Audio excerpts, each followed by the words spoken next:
Kadirli dostlar, kelesi muzikal bölümümüzde biz eniyim bilen Muravlenka şehirinde yaşavşı Rima apa Andreyevaga jiberemiz. O bizning gaile dostumuz, en yakın kişimiz. Rima apa, sana zor rahmetimizni bildiremiz. Senin şunday жылы münasebetin için, şunday şükürsüz muhabbetin için sana kuruştay selametlik dileymiz. Balalarının kaderin, iyiligin görüp yaşarıga yazsın. Muhabbette, şatlıkta, tegiz ömür görürge, geçirige yazsın sizge.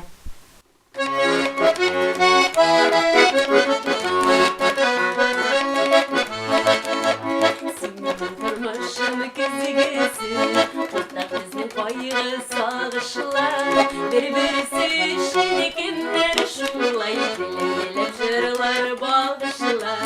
Birbirisi şenikinler şulay, dilek jırlar bağışlar. Üzülme canımdan üzülme, payda yüreğimde giderme. Senin boşa canım canlı gülü, başka yaplar minnen sıydırma. Üzülme canımdan üzülme, payda yüreğimde giderme. Senin boşa canım canlı gülü, başka yaplar minnen sıydırma.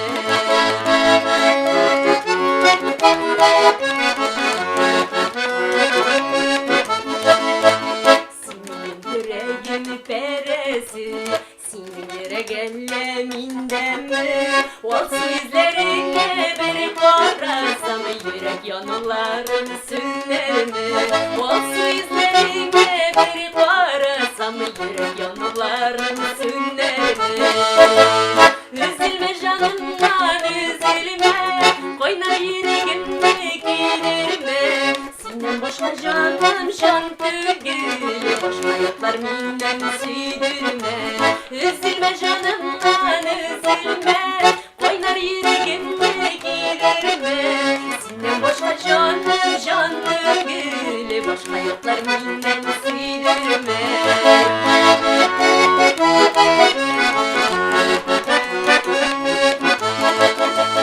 Siminim kökteki yıldızım Yok da yandırmışım kugimde Senin ismini yazıp uyudum Sapı yüreğimin türünü de Senin ismini yazıp uyudum Sapı yüreğimin türünü de Üzülme canımdan üzülme Kaynar yüreğimde girme Senin başka canım can tügülü Başka yoklar minnen sıydırma Üzülme canımdan üzülme Kaynar yüreğimde giderme Senin başka canım can tügülü Başka yoklar minnen sıydırma Senin başka canım can tügülü Başka yoklar minnen sıydırma